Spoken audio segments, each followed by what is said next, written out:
Hello, welcome to my dorm. My name is Magdalena. I am a first year and I live in Caz.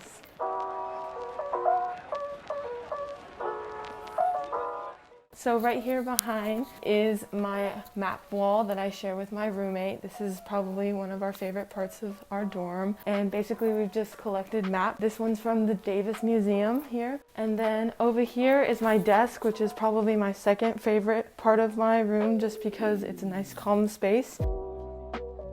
A little stuffed crocheted lumpy space princess that my friend made me.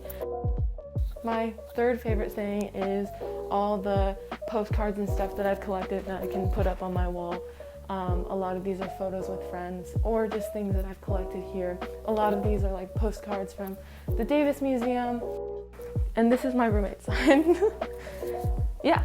I really like living in Caz because it is in the Quint, and which means that there's a lot of other residence halls in the area and a lot of friends. It's a pretty central area on campus, so I'm near a lot of stuff like Lulu, the campus center, and the KSC.